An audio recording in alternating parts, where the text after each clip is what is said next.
I had a few wishes, or so I thought. They looked simple on the outside, harmless, ordinary, like anyone else's.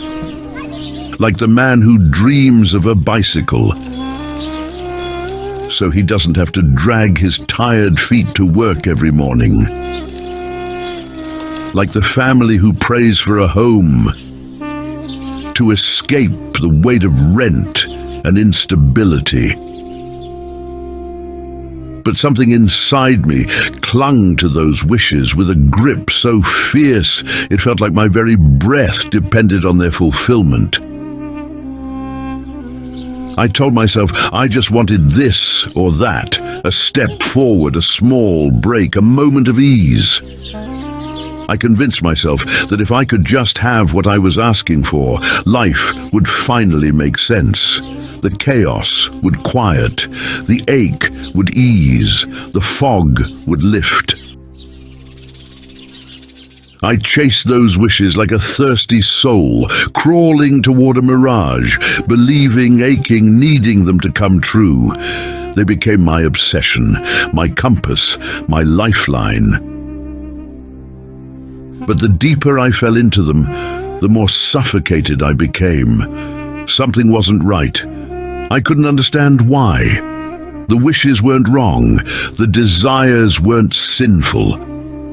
And yet, the more I longed for them, the heavier they felt. The more I prayed for them, the further peace seemed to slip from my grasp. It didn't make sense. There was a time I stood caged behind a wall so vast, so monstrous, it swallowed the horizon of my heart. It wasn't made of stone or steel.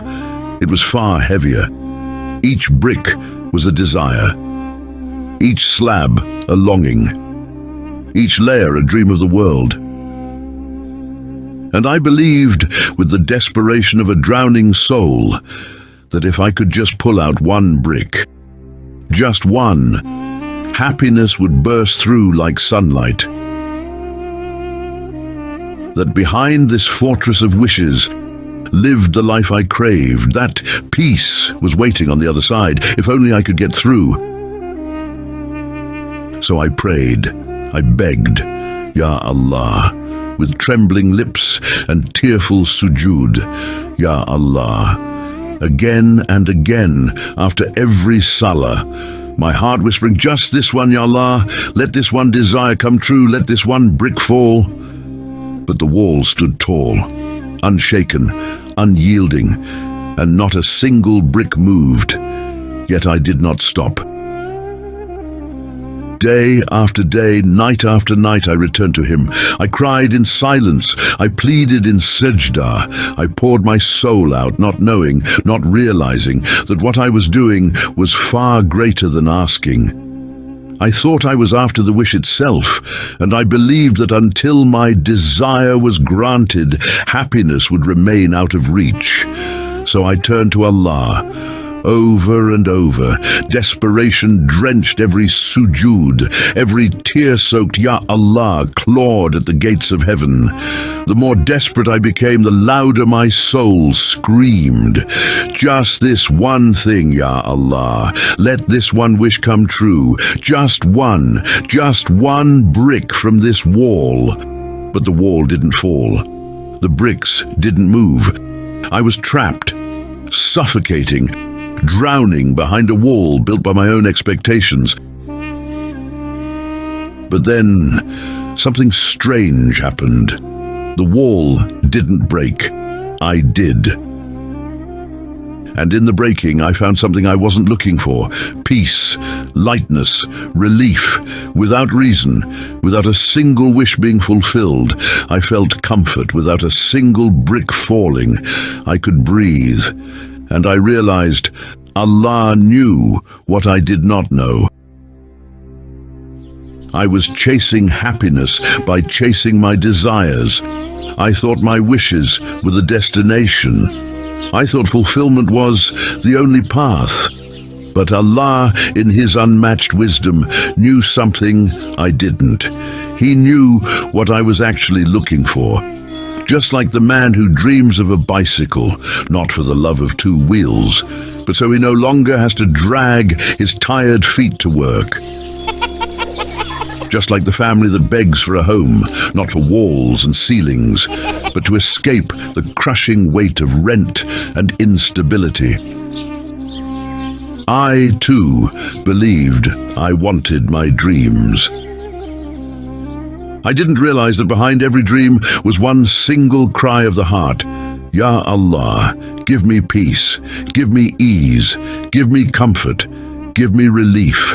And Allah gave me exactly that, without granting a single wish. He didn't break the wall for me. He lifted me above it. He carried me right over the fortress of my desires and placed me in the very peace I thought I had to earn through wish after wish. And only then did I understand. It was possible. Peace was possible. Without the desires, without the bricks falling, because it came from Him, through dhikr. As He promised, Allah bizikrillahi tatma'innul qulub. Indeed, in the remembrance of Allah, hearts find peace. That's what was happening. Each desperate plea, Ya Allah, was a whisper of zikr. Each time I raised my hands, each time my forehead touched the ground, I was unknowingly unlocking the very thing I sought, tranquility of the soul. Not through the answer to my prayer, but through the act of praying. And Allah stayed true to His words. He gave me what I was really asking for, even when I didn't know how to ask for it. And somewhere in that stillness, another truth revealed itself to me, a truth I had never stopped to see. I was a Muslim, a born Muslim, and that alone was the greatest gift Allah could have ever written into my story. In a world tangled with distractions, false promises and endless noise, where so many search endlessly just to find Islam, I was born into it, not by chance, by divine mercy, a mercy I had taken for granted. But now suddenly I saw it for what it was, a blessing so vast I would trade it for nothing. Nothing. My faith had anchored me all along, even in my cries, even in my confusion, even in my obsession with wishes. And the fact that the more desperate I became, the more I turned to Allah. That was the proof of His favor. That was the fruit of being born upon the truth. And as this realization deepened, so did my gratitude. I stopped yearning for what I didn't have, and I started treasuring what I did. The very blessings I'd overlooked, the ones too quiet, too ordinary to notice, now glowed with meaning. My sound mind, while others are born into confusion. My hands, which I raised in dua. My eyes, which cried for Him. The room I prayed in, the floor that bore witness to my sujood. And above all, the unwavering faith that never left me. The more grateful I became, the lighter my heart felt. Because happiness, I discovered, doesn't live in what you're missing. It thrives in what you've already been given.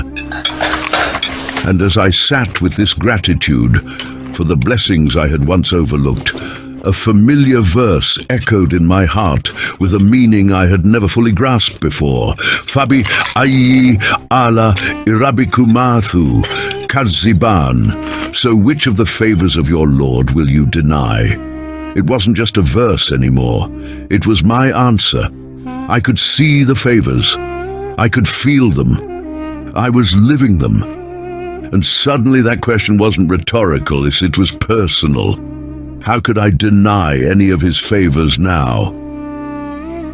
And now, it feels like I have everything. Every wish fulfilled, not through its own answer, but through the peace that replaced it. Because when you seek Allah, you find what every heart is really chasing. And when you remember Him, you realize you already have more than enough.